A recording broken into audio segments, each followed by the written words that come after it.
जय श्री कृष्णा। दाऊ दादा की जय। नंद बाबा यशोदा मैया रोहिणी मैया की जय। ब्रजधाम की जय। अति घन घोर तृणाव्रत आयो। श्री सूरदास जी का ये पद है। ब्रज पर नित्य विपत्तियां आती जा रही थी। कंस कृष्ण जी को मारने के लिए अनेकों उपाय करता था, राक्षसों को भेजता रहता था। अब कंस का भेजा दैत्य तृणाव्रत घनघोर बवंडर के रूप में आया और ब्रज के ऊपर चक्कर लगाता लगाता नंद जी के भवन के भीतर आ गया। आंगन में श्याम सुंदर अकेले ही सो रहे थे। वह उनको लेकर आकाश में उड़ गया। समस्त गोकुल में अंधकार छा गया। जो जहाँ था वह वहीं छुपता फिर रहा था।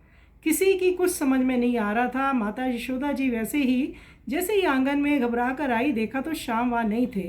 वह शाम शाम जोर जोर से पुकारने लगी। सभी से पुकार पुकार कहने लगी कि जाओ, कोई नंद जी को कहो कि आपके पुत्र को अंधवात उड़ाकर ले गया है। उसी समय सभी कहने लगे कि आकाश में कोई पर्वताकार वस्तु बवंडर रूप में उड़ रही थी।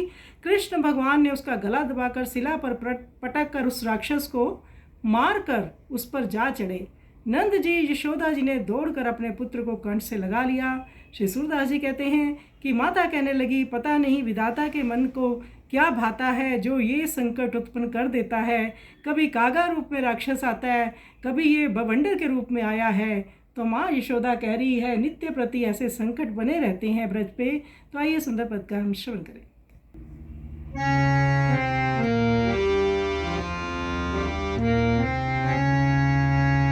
अति घन घोर तृणाव्रत आयो।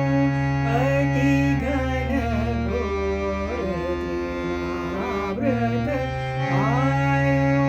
वात जाग्रविस ब्रज के ऊपरी। नंद पोई के भीतर धायो। अति घन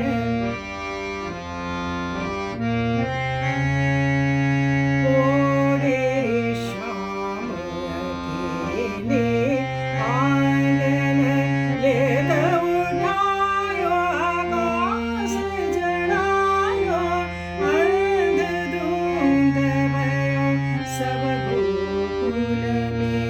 जो जहाँ रहो सो तहाँ छिपायो। अति घन जसुमती आई धाई जो देखे। श्याम श्याम करी सोर उठायो। धावो नंद गोहारी करो कीनी। तेरो सुत अंधवात उड़ायो। अति घन